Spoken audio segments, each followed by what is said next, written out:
ونستعينه ونستغفره ونعوذ بالله من شرور أنفسنا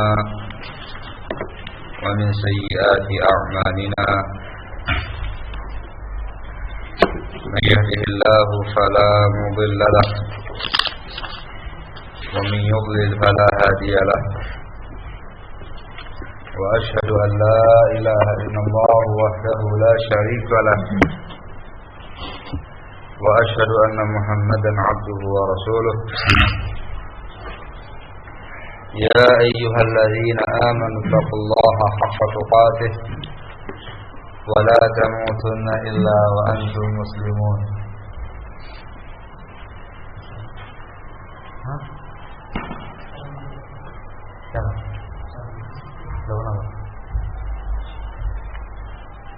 belum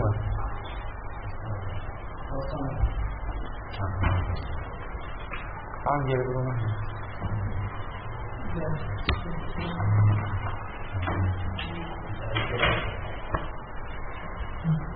ada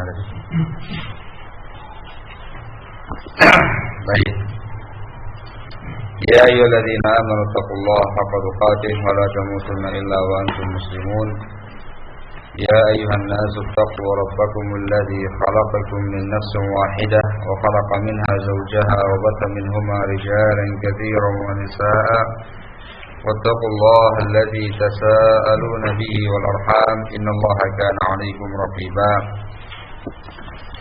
يا أيها الذين آمنوا اتقوا الله وقولوا قولا سديدا يصلح لكم أعمالكم ويغفر لكم ذنوبكم ومن يطع الله ورسوله فقد فاز فوزا عظيما أما بعد فإن أصدق الحديث كتاب الله وخير الهدي هدي محمد صلى الله عليه وعلى آله وسلم وشر الأمور محدثاتها وكل محدثة بدعة وكل بدعة ضلالة وكل ضلالة في النار أيها الناس ونفدنا عزكم الله الحمد لله. Pada kesempatan pagi hari ini kita bisa memulai kegiatan belajar mengajar untuk Qism Takhasus Dini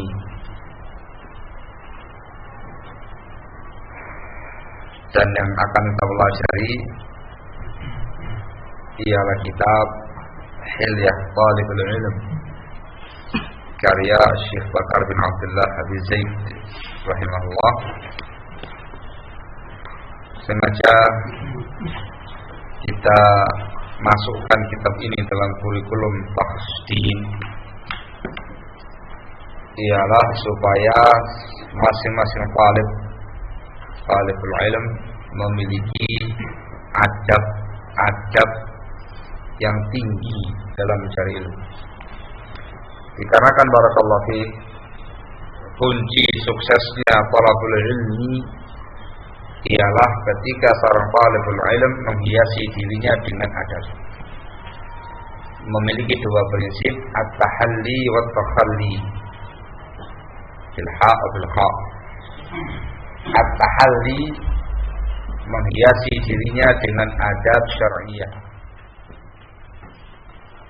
At-takhalli bil kha. At-takhalli artinya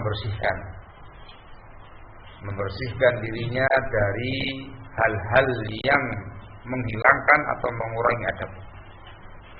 Tahalli wa takhalli itu kunci suksesnya seseorang mencari ilmu. Seseorang talibul ilmi mencari ilmu bila adab, dengan tanpa adab, maka tidak ada faedahnya ilmu tersebut. La faidata lahu fi ilmi, tidak ada faedah pada keilmuannya. Kalaupun dia memiliki ilmu, maka keumumannya barakallahu fikum la yanfa. Ilmunya bukan ilmu yang bermanfaat. Oleh karena itulah supaya ilmunya bermanfaat 3 tahun ke depan insyaallah taala, maka dimulai dengan pembahasan kitab Hilyah Talibul Ilm untuk makan adab-adab kepada seorang talibul ilm. Kitab ini barakallahu fiik akan membahas tentang masalah adab talibul ilm fi nafsihi, terkait dengan dirinya. Kemudian adab talibul ilm bersama dengan gurunya, adab talibul ilm bersama dengan teman-temannya, adab talibul ilm dalam kehidupan sehari-hari, kehidupan ilmiahnya.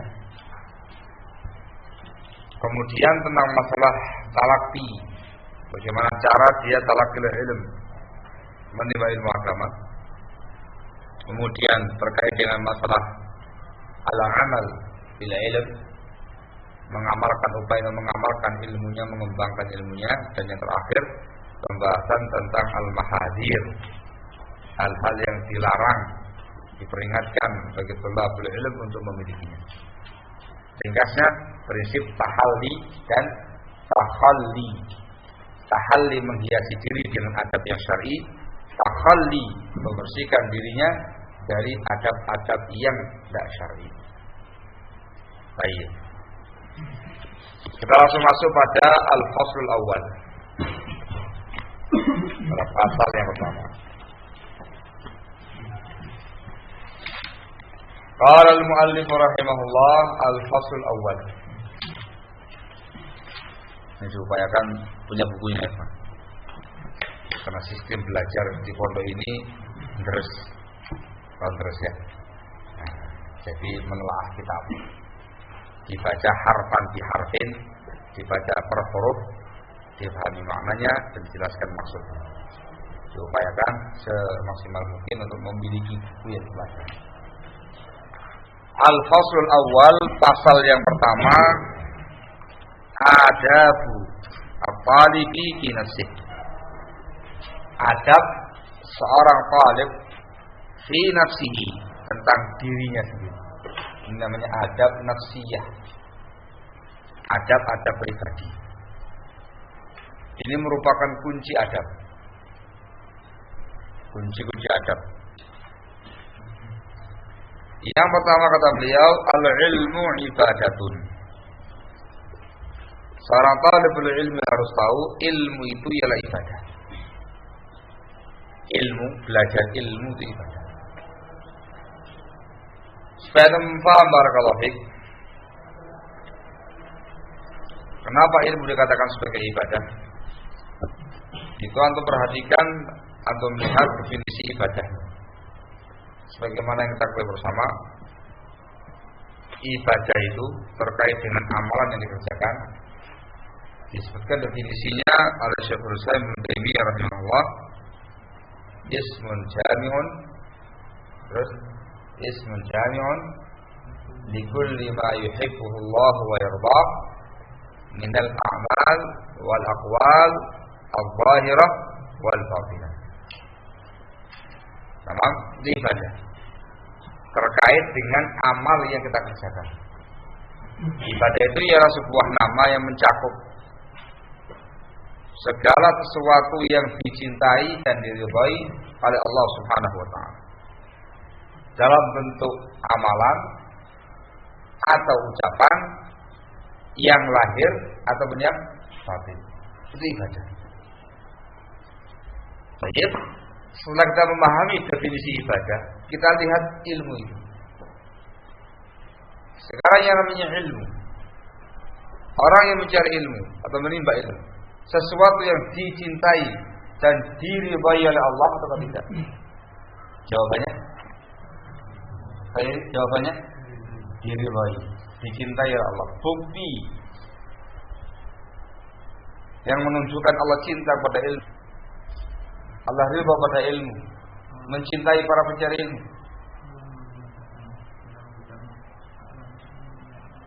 Nah, bukti yang pertama ialah dikarenakan Allah Subhanahu wa taala memerintahkan kita untuk berilmu. Adalah seperti fa'lam. Kemudian iqra bismi rabbikal ladzi khalaq. Perintah untuk belajar, membaca, berilmu. Allah memerintahkan sesuatu, itu berarti Allah Subhanahu wa taala mencintaimu. Bukti yang kedua rahmat. Allah cinta dan ridha kepada ilmu. Jadi yang pertama kan Allah dikarenakan Allah memerintahkannya. Yang kedua, Allah Rais. Allah Syarif.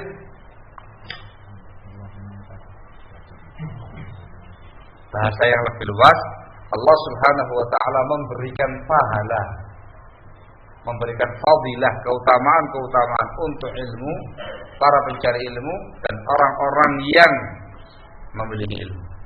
Katakanlah sudah pernah kita bahas dalam pembahasan daras sebelum kita memulai belajar ini, keutamaan ilmu, keutamaan para pencari ilmu dan segala macamnya. Fadilah yang ada, keutamaan yang ada, yang diberikan oleh Allah dalam Al-Quran atau Rasulnya dalam Al-Hadis SAW, itu menunjukkan ilmu itu atau orang yang mencari ilmu itu dicintai dan diridhai oleh Allah. Itu sebagai bukti sebagai amal ibadah. Paham ya? Barakallahu fikum. Nah, dari sinilah nanti na'udzubillah beliau menyatakan al-ilmu ibadatun. Ilmu itu ibadah. Tanya, ilmu itu ibadah. Maka para pencari ilmu itu harus menanamkan dalam hati antum. Ketika antum mencari ilmu, itu artinya antum sedang beribadah kepada Allah, sedang melaksanakan perintah Allah, sedang melakukan sesuatu yang dikasih pahala besar oleh Allah Subhanahu wa taala. Ibadah. Juga di antara yang menunjukkan ibadah barakallahu fiik, poin yang ketiga sebagai tambahan tadi, dari perbuatannya para ulama. Para ulama salafun saleh, mereka lebih mengutamakan ilmu daripada ibadah yang sunnah. Ini ulama terdahulu ya. Mereka lebih mendahulukan ilmu daripada ibadah yang sunnah. Itu menunjukkan ilmu itu ibadah barakallahu fiik. Ayo. Qala rahimahullah, aslul usuli fi hadhihi al-hilyah. Prinsip yang paling mendasar pada hilyah ini, hiasan ini. Hilyah itu perhiasan pencari ilmu. Pada buku ini, bal walikulli amrin matlubin, bahkan untuk semua perkara yang dituntut, yang diperintahkan, ilmuka bi annal ilma ibadatun, pengetahuan kamu bahwasanya ilmu ini adalah ibadah. Ini pada prinsip paling mendasar. Kamu harus tahu ilmu adalah ibadah. Qala ba'dul ulama, berkata sebagian ulama, al-ilmu salatus sir wa ibadatul qalbi. Ilmu itu salat yang sir, yang rahasia, dan ibadahnya hati. Maksudnya ikhwan barakallahu fiik, tidak sebagaimana orang salat ada gerakan takbirnya, rukuknya, i'tidalnya, sujud dan segala macamnya. Itu yang zahir. Tapi yang namanya ilmu tidak seperti itu gerakannya, tetapi dia hukumnya sama kayak salat. Juga dikatakan sebagai ibadahnya hati, bukan ibadah anggota badan yang nampak langsung, tapi ibadahnya hati. Intinya barakallahu fiik, ilmu adalah ibadah. Wa alaihi, maka atas dasar itu, ini adab yang harus diperhatikan para pencari ilmu. Fa inna syartal ibadati, maka sesungguhnya syarat ibadah, ini syarat diterimanya ibadah ada dua, adalah ikhlas dan mutaba'ah. Maka di sini beliau rahimahullah al-muallif menyebutkan dua syarat ini. Yang pertama ikhlas, dan yang kedua mahabbatullah wa mahabbatur rasulih, cinta Allah dan cinta Rasulnya dalam bentuk mutaba'ah. Syarat yang pertama kata beliau, ikhlasun niyyati lillahi subhanahu wa ta'ala. Syarat ibadah yang pertama juga termasuk ilmu di sini, harus mengikhlaskan niat untuk Allah Subhanahu wa taala semata. Liqauli, Dikarenakan firman-Nya, "Wa ma umiru illa liya'budullaha mukhlishina lahud-din hunafa." Al-Bayyinah. Dan mereka enggak diperintahkan kecuali supaya mereka beribadah hanya kepada Allah semata, mengikhlaskan agama ini untuknya, hunafa, sebagai orang-orang yang hanif. Ini ayat jelas menunjukkan anjuran untuk ikhlas dalam beribadah. Dan ilmu termasuk ibadah. Maka seorang talibul ilmi diperintahkan untuk mengikhlaskan niatnya ketika belajar. Wa fil hadits al-fard al-mashhur an Amiril Mu'minin Umar bin Khattab radhiyallahu anhu anna Nabiy sallallahu alaihi wa alihi wasallam qala innamal a'malu binniyat al-hadits. Dan disebutkan dalam hadis yang fard. Hadis al-fard itu hadis yang hanya memiliki satu sanad. Laisa lahu illa isnadun wahid. Hadis fard, hadis yang tidak memiliki sanad kecuali satu. Ditulis di samping tadi. Jangan tengah-tengah. Nah, dikasih nomor, taruh di bagian atas dan bagian samping-sampingnya. Itu namanya hasyiah. Tengah-tengah gitu. Bisa merusak kitab sekali. Betul ya? Tahu cara masih balik. Nah, itu tidak membuat pusing. Betul ya? Saya ulangi lagi. Hadis fard. Hadis fard ialah hadis yang tidak memiliki sanad kecuali satu. Di sini beliau mengatakan al-masyhur. Hadis fard yang masyhur. Bagaimana? Dalam ilmu mustalah yang namanya masyhur itu yang memiliki 3 sanad atau lebih. Itu masyhur. Secara ilmu mustalah. Bagaimana ini? Beliau menyatukan antara fardun dan masyhur. Fard itu hanya punya satu sanad, masyhur yang memiliki 3 atau lebih. Nampak kontradiksi. Namun barakallahu fiik enggak demikian. Secara sanad hadis innamal a'malu binniyat hanya satu. Tamam, sumbernya dari Yahya Ibn Sa'id Al-Ansari.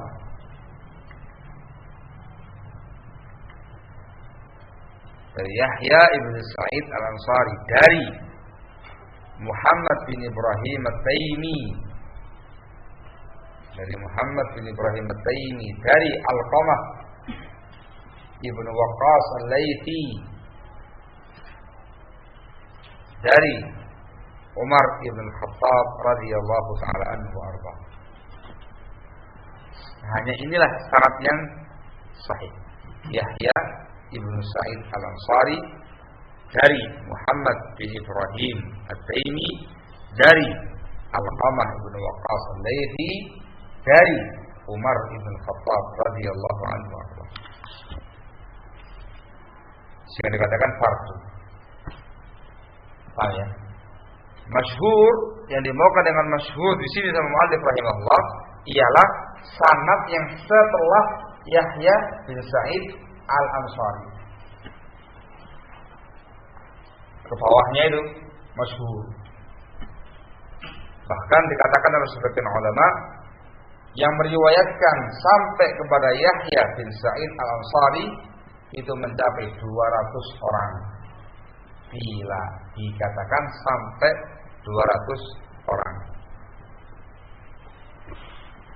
Sudah masyhur ya, tidak cuma 3 ya, tapi sampai ratusan. Ringkasnya barakallahu fiik secara ilmu mustalah, fardun fi awwalihi wa wasatihi wa masyhurun fi akhirih. Itu istilahnya Pak. Dia dikatakan sebagai hadis yang fard, yang satu sanadnya dari mulai awal sampai pertengahan sanad. dari Rasul, sahabat sampai ke tengah sanad. Namun dia masyhurun fi akhirih. Pada akhir saatnya itu masyhur. Nah, tadi sedikit kaidah tambahan aja ya, Pak.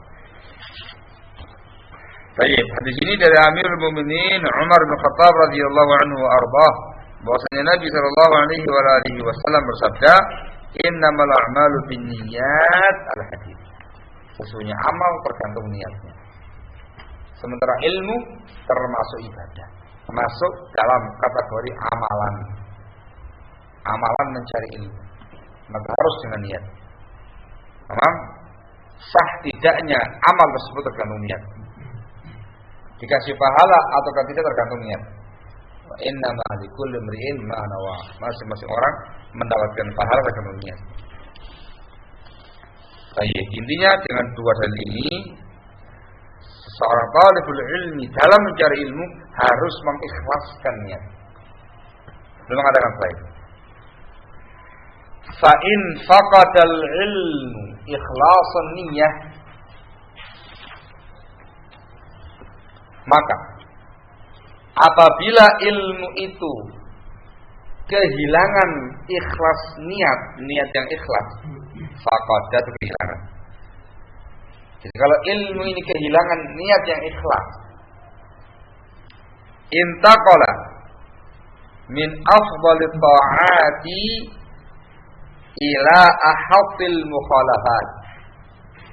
Intaqala, maka akan berpindah ilmu ini dari ketaatan yang paling afdhalut ta'at, menuju kepada ahafil mukhalafat, penyimpangan yang paling rendah. Ahaf yang paling rendah, mukhalafat penyimpangan. Paham maunya ya? Jadi yang namanya ilmu ibadah, kalau ibadah. Bahkan termasuk afdhalul ibadat, ibadah yang paling afdal, ketaatan yang paling afdal. Ini kalau disertai dengan niat yang ikhlas. Nah, ketika ada orang yang belajar ilmu agama, ternyata tidak ada niat yang ikhlas padanya, niatnya jelek, maka ilmu yakinya amal keutamaan yang besar menjadi penyimpangan yang paling rendah. Tidak ada pahala sama sekali, bahkan mengandung unsur dosa. Ini barakallahu fiik, diingatkan, menunjukkan pentingnya perannya niat. Pentingnya peran niat. Niat itu bisa merubah segala-galanya. Amal ketaatan berubah menjadi kemaksiatan dengan niat. Paham? Barakallahu fiik. Sebaliknya, perkara yang mubah bisa menjadi perkara yang berpahala amal ketaatan juga dengan niat. Tapi yang maksiat tidak mungkin menjadi ketaatan dengan niat. Perkara yang haram tidak mungkin berubah jadi halal dengan niat. Perkara bid'ah tidak mungkin berubah jadi sunnah dengan niat. Sudah abadi. Mau dikasih kaidah masalah niat. Kaidahnya barakallahu fiik.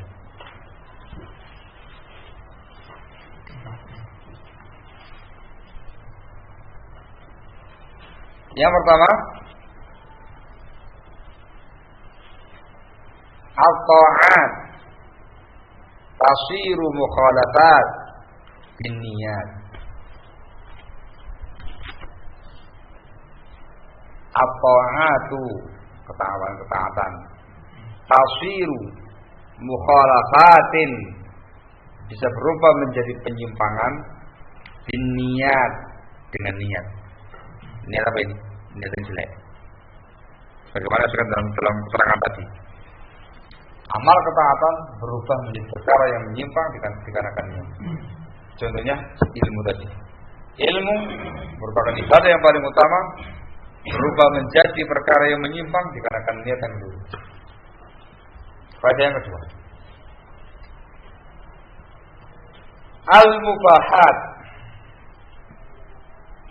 al-mubahat tasiru ta'at bin niyat. Al-mubahat, taswiru ta'atin bin niyat. Perkara-perkara yang mubah hukum asalnya itu berubah menjadi amal ketaatan dengan niat yang baik. Contohnya apa ya?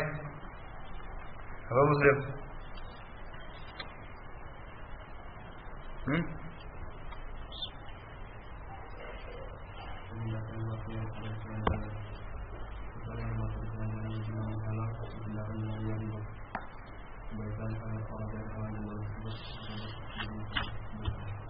Kalau itu dari asalnya sudah baik, menyingkirkan gangguan dari jalan sudah baik dari sononya. Yang dimaukan sekarang ini hukum aslinya mubah, dikerjakan silakan dan silakan mubah, bisa berubah menjadi amal ketaatan dengan niat yang baik. Makan, masya Allah. Makan apa ini? Makan sahur sunnah ya. Makan buka puasa sunnah ya. Oh, makan biasa. Niatkan untuk apa? Supaya menuntut ilmu biar tenaganya kembali. Tenaganya kuat, sehat gitu ya untuk mencari ilmu. Masya Allah. Ini contohnya. Makan. Ini bukan makan yang terkait dengan ibadah ya, makan biasa lah. Makan pagi, makan siang, makan malam. Maka itu kan perkara mubah. Mau makan silakan, saya juga silakan. Ketika dia makan itu betul-betul dia niatkan dia makan supaya badannya sehat, sama makanannya bergizi supaya sehat, dengan niatan supaya bisa mencari ilmu dengan semangat, meneruskan perjuangan mencari ilmu.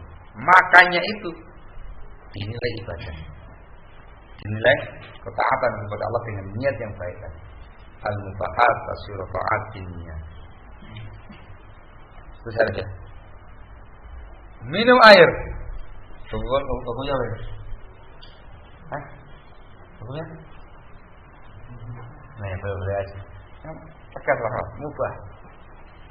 Minum air ini dengan niatan supaya bisa meneruskan taklim sampai ke 9.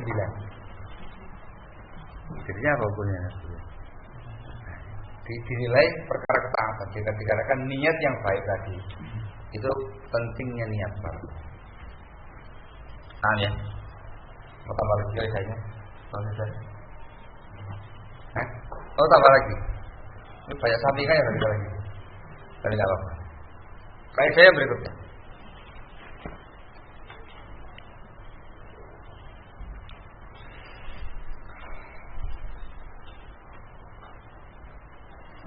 Al-ma'asi wal muhdatsat. Al-ma'asi wal muhdatsat la tasiru ta'at binniyat. Ada kata-kata la ya. Jadi al-ma'asi wal muhdatsat la tasiru ta'at binniyat. Artinya kemaksiatan perkara yang haram, perkara dosa. Wal muhdatsat perkara-perkara bid'ah. Muhdatsat tidak bisa berubah menjadi amal ketaatan karena niat. Tidak bisa. Haram abadan haram. Niat kamu apa terserah. Yang namanya bid'ah abadan bid'ah. Entah kamu niatkan perkara kebaikan. Tanya. Ini kaidah. Jadi 3 kaidah tadi itu Ikhwan, itu merupakan kesimpulan dari pembahasan para terkait dengan masalah peran niat dalam perkara amal. Soalnya baik-baik, insyaallah kita akan memulai baik-baik pembahasan ketika membahas masalah niat. Apa tadi yang ketiga tadi? Contohnya, ada orang melakukan tindakan zina, hukumnya apa ini? Haram. Ketika ditanya, loh, kenapa kamu kok berzina ya? Ya, dikarenakan saya enggak tahan dengan syahwat saya ini. Jadi ya sudah, daripada saya memperkosa anak orang, saya zina saja, suka. Tentunya apa? Apakah menjadi amal ketaatan, menjadi amal kebaikan dikarenakan niat tadi? Jawabannya, ya enggak. Zina haram ya haram. Entah kamu niat suka sama suka, gak suka sama saya, itu haram ya haram. Nah bisa. Itu namanya contoh kasar ya. Satu ngerti itu nggak mungkin berubah. Terkait dengan perkara kebid'ahan. Sama perkara kebid'ahan. Ada orang melakukan perkara bid'ah. Mengadakan misalkan zikir-zikir jamaah di rumahnya. Zikir-zikir jamaah di rumahnya. Hukumnya apa ini? Udah bid'ah ya. Zikir sendiri nafsi. Ini zikir jamaah dipimpin. Misalnya. Niatan dia dakwah ilallah. Diniatkan untuk berdakwah kepada Allah Subhanahu wa taala, menarik simpati banyak masyarakat. Ini masyarakat senang zikir-zikir seperti itu. Maka saya sebagai seorang dai ingin mengajak semua masyarakat mengenal dakwah ini dengan cara zikir jamaah. Apa kemudian berubah menjadi amal ketaatan? Jawabannya tidak. Bid'ah adalah bid'ah. Tidak bisa berubah dengan niatul hasanah, niat yang baik. Paham ya? Mungkin ini. Intinya, kita kembali pada pembahasan buku ini. Intinya pada kaidah yang pertama.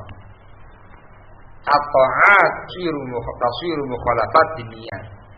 Perkara-perkara keutamaan, perkara-perkara ketaatan itu bisa berubah menjadi penyimpangan dengan sebab niat yang jelek. Oleh karena itulah terkait dengan mencari ilmu agama, ikhlaskan niat. Belum mengatakan lagi setelah itu. Wala syai'a yuhattimul ilma mithlu riya.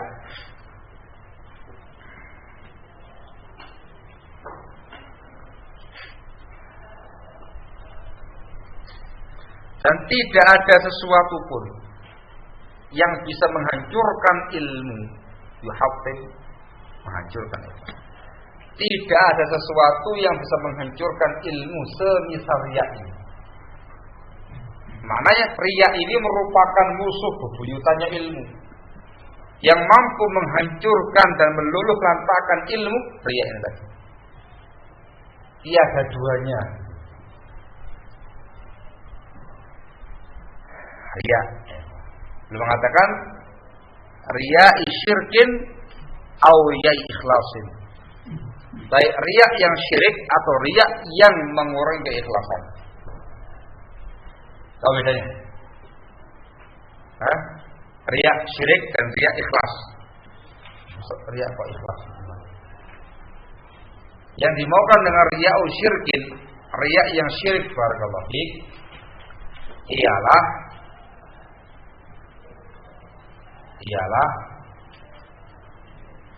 amalan yang dibangun di atas dasar riya pada asalnya.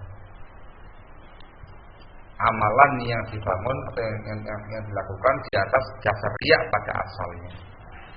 Ada syirik. Misal,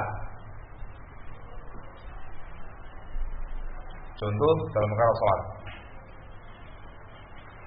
Ada orang sholat, dari mulai asal sholatnya, awal sholatnya, dia niatkan memang untuk siapa ini? Untuk Allah atau untuk manusia? Untuk mertuanya. Misal, yang misalnya punya menikah yang punya umur tua ini. Misal, ada orang mau mengkhitbah akhwat, betul ya?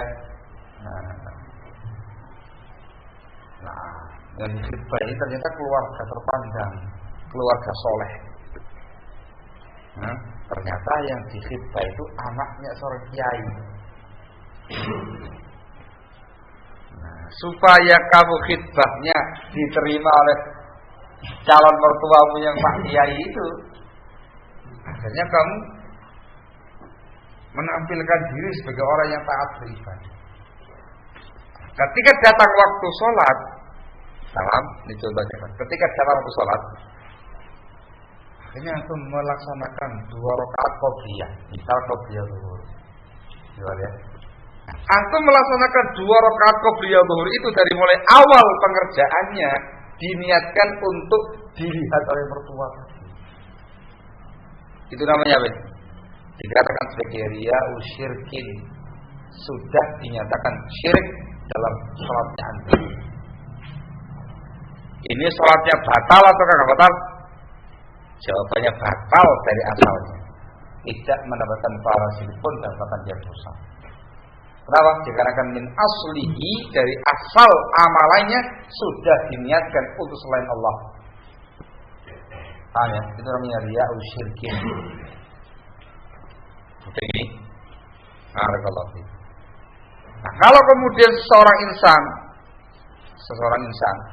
semua amalannya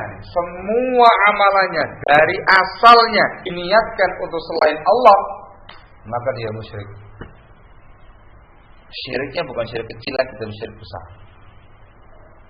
Hanya karena semua amalannya dari asal amalannya niatnya di ghairillah, ada musyrik. Paham ya? Kalau yang tadi itu kan salat tadi aja yang batal, yang lain tidak. Yang ini karena semua amalnya demikian, maka semuanya batal, musyrik. Itu namanya riya, syirik. Saya paham ini. Macam ini ya. Sekarang kita bikin contoh untuk ilmu. Ya kan paham ya? Sekarang untuk ilmu ya. Ada orang belajar misalkan di pondok pesantren Al-Bayyinah. Apa yang jauh-jauh bikin contoh di sini ada contohnya. Langsung ya. Ada orang belajar agama di pondok pesantren Al-Bayyinah, masuk kism Tahrusdin tahun pertama. Langsung ini contoh. Hati-hati di dalam contohnya ini. Dia belajar itu dari mulai awal niatnya dia dari awal belajar itu niatnya supaya nanti jadi ustaz, mendapatkan titel ustaz, tamam, nanti jadi orang yang masyhur, yang terkenal, yang tenar, gampang semuanya. Mau nyari jodoh ya gampang, kemudian bayangannya dia mau nyari itu ya gampang, ini ya gampang. Paham ini? Niatan yang semacam ini barakallahu fik namanya riya'u syirkin. Kenapa? Dikarenakan itu munculnya di awal dia beramal. Paham ini? Min aslil amal, dari asal amalannya itu niatnya dia. Bahaya muharram, ini tidak boleh, namanya riya'u syirk. Ini yang menghancurkan amalan. Paham ya? Kenapa? Niatnya bukan untuk lillahi ta'ala, tapi niatnya untuk di dunia.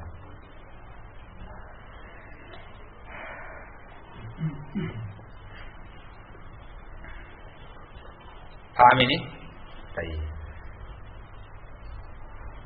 Adapun yang kedua dikatakan riya ikhlas.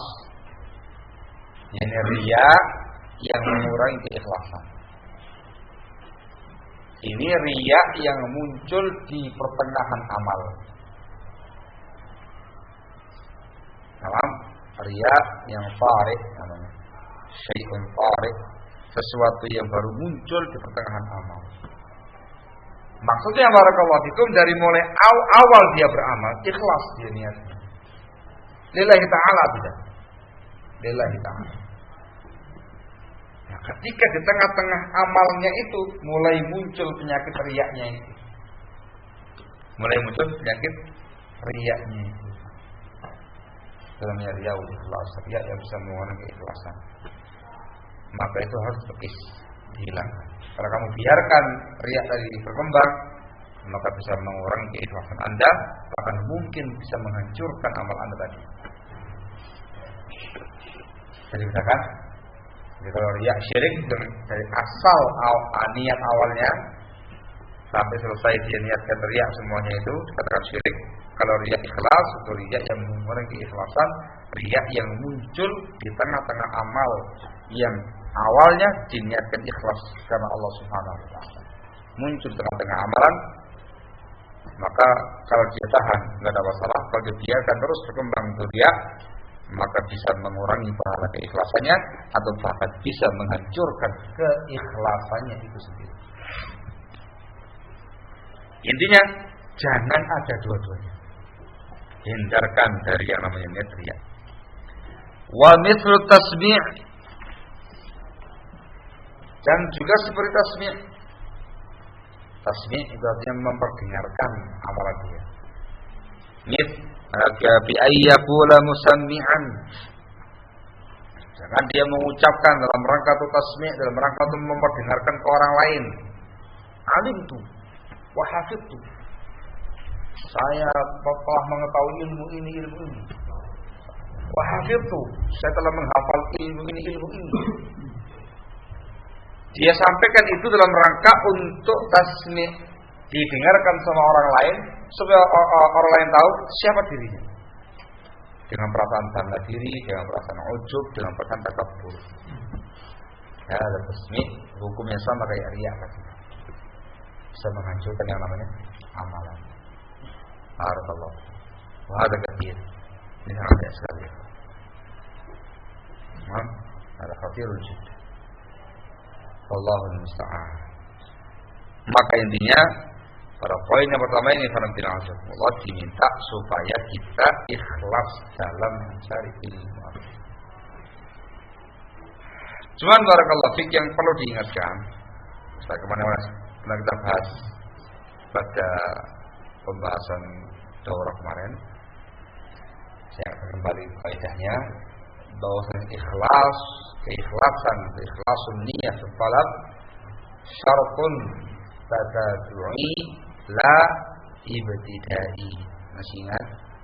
Wah, ini ngamun aja kemarin. Saya sampaikan tak kemarin tuh masalah ini. Masih ingat sana kan? Enggak. Waktu saudara kemarin sebelum kita belajar, awal kita mulai kajian umum, lupa ya, masya Allah. Allah musta'an. Baik, faedahnya barakallahu fiik. Ikhlasun ni fi talab syartun tatabu'i la ibtidai.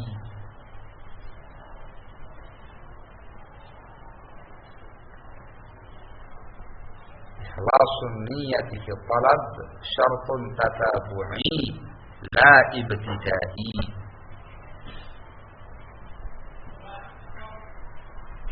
Apa maknanya? Pengertiannya barakallahu fiik, mengikhlaskan niat dalam mencari ilmu itu persyaratan yang bisa dibawa serta. Kata itu yang bisa ngikut. La ibtidai, bukan persyaratan permulaan mencari ilmu. Maknanya barakallahu fiik, jangan sampai terbetik di benak kita harus ikhlas dulu baru mencari ilmu. Salah itu. Paham ya? Jangan sampai terbetik di benak kita harus ikhlas dulu baru mencari ilmu. Sebab nanti kamu akan punya pemahaman yang lain. Saya belum ikhlas ya, jadi saya belum bisa mencari ilmu agama. Ngerti ya? Kamu kok nggak belajar kenapa ya? Saya belum ikhlas ini. Niatan saya masih jelek. Nanti aja kalau ikhlas saya mau belajar agama. Tidak demikian. Paham ya? Bukan ibtidah, bukan dari awal harus ikhlas. Itu mungkin untuk sebagian pihak, namun bukan masyarakat. Tetapi yang namanya keikhlasan barakallahu fiik itu bisa ditata. Niat ikhlas ditata, diwujudkan berbarengan dengan mencari ilmu. Itu namanya tadabbur. Belajar. Kalau kamu mampu menyertakan ikhlas, niat yang ikhlas ketika itu, bagus. Kalau belum bisa, terus belajar sambil kamu upayakan niat yang terus kamu usahakan keikhlasan dalam niat sambil terus belajar agama. Nanti ikhlas itu akan tumbuh dengan sendirinya pada diri Anda. Terpahami? Ada muhim juga. Ini semuanya barakallahu fiik disebutkan oleh para ulama supaya jangan sampai ada syubhat yang menghalangi orang dari ilmu. Syubhat ikhlas niat. Begini ya. Sebanyak orang-orang yang tidak mau mencari ilmu agama dengan alasan niatnya belum ikhlas. Pada fafaun.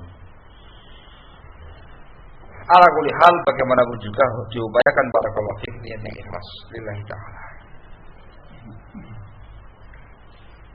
Masya Allah. Jam 9 lebih sudah. Betul jamnya itu? Betul jamnya? Hah? Insya Allah betul ya. Tadi saya telat berapa menit? 10 menit. Lumayan, ada waktu 7 menit. Gitu ya. Qala rahimahullah wa alaihi. Maka atas dasar itu, yakni dikarenakan riya, tasmi itu menghancurkan ilmu. Wa alaihi, maka atas dasar itu, faltazim at-takhallusa min kulli ma yashubu niyataka fi sidqi talab. Belum mengatakan atas dari itu. Faltazim, maka bersungguh-sungguhlah at-takhallus, untuk melepaskan diri, membersihkan diri, min kulli ma yashubu niyatak, dari segala sesuatu yang mengotori niatmu, fi sidqi talab, niat untuk jujur dalam mencari ilmu agama. Segala sesuatu yang mengotori niat kamu untuk jujur dalam mencari ilmu, hindarkan semua perkara mengotori niat. Contohnya kata beliau, kahubbil zuhur, seperti suka untuk tampil, hubbul zuhur, senang untuk ditampilkan, tampakkan. Wattafawuqi 'alal aqran, merasa paling menonjol di antara teman-teman yang lainnya. Aqran itu yang teman-teman sejawat, selevel. Tafawuq itu kepingin fauqa, kalau fauqa di atas, kepingin selalu di atas, menonjol di antara teman-teman.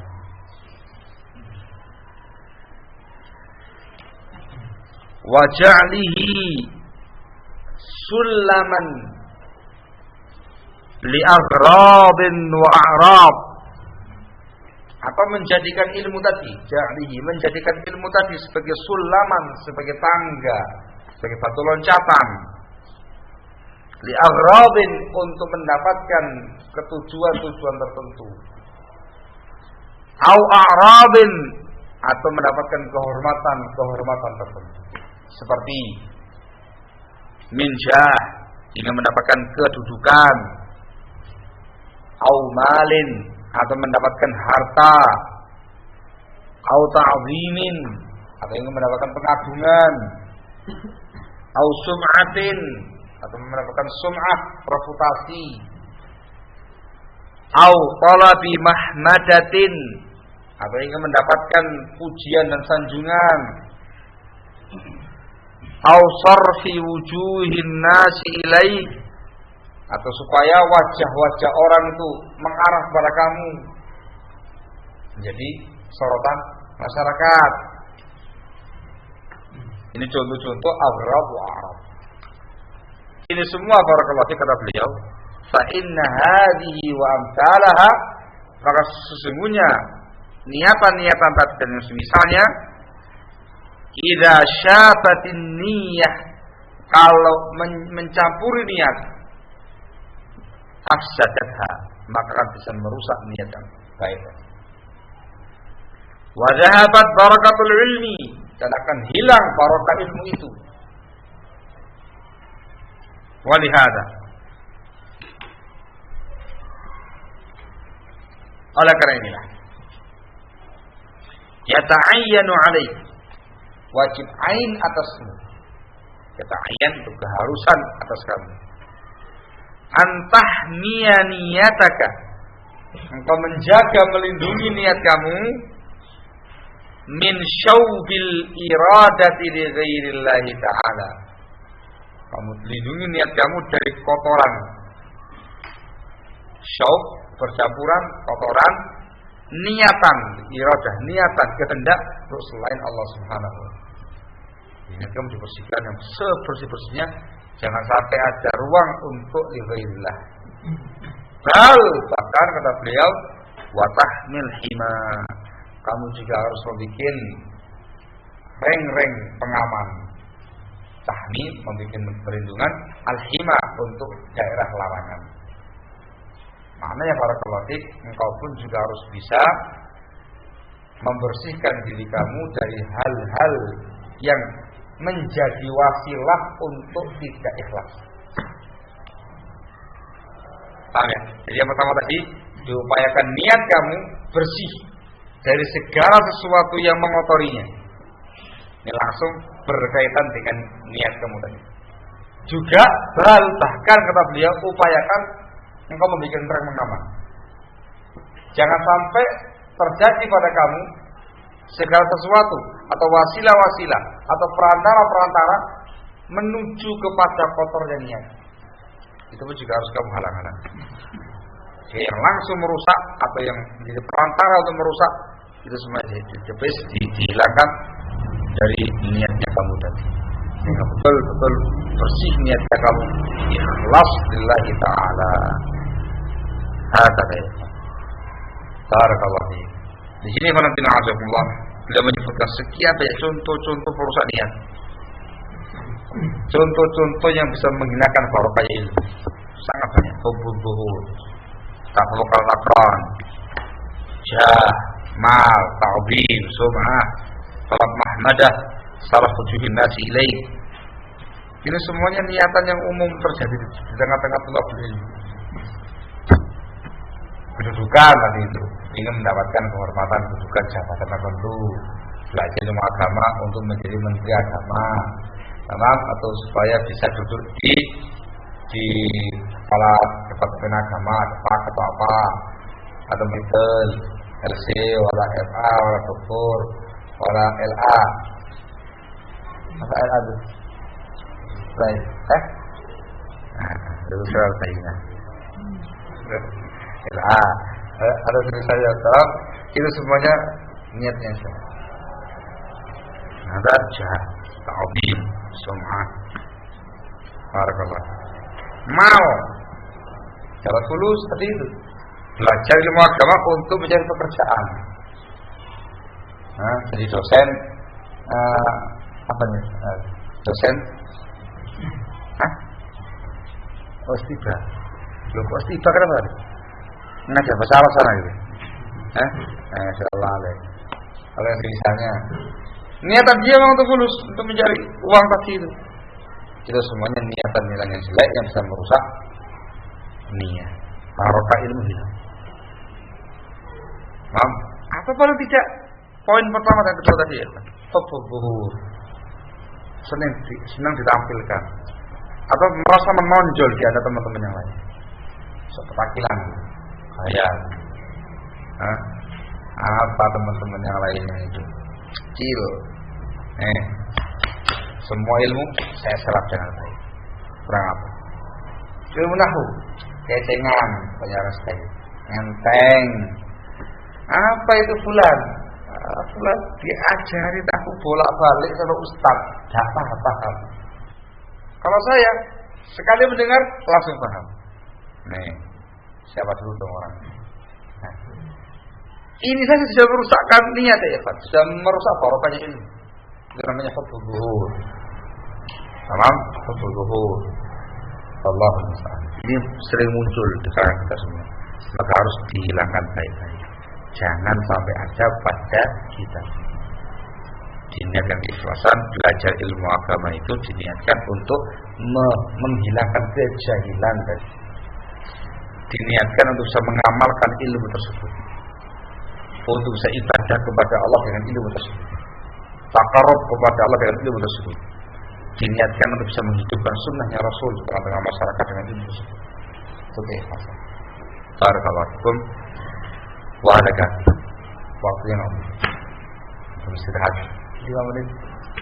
Datang yang berikutnya untuk memberikan saling yang berikutnya insyaallah. Baik, seterusnya akan kita bahas pada kajian yang berbaris hari Kamis insyaallah. Sambil menunggu kesempatan yang punya kitab untuk fotokopi atau ahli kitab. Ada yang mau tanyakan? Sudah cukup? Cukup. Dicermati baik-baik, dicamkan baik-baik supaya ilmunya barokah. Wa hadakallahu subhanaka wa bihamdik asyhadu an la ilaha illa anta astaghfiruka wa atubu ilaik. Tafadhal.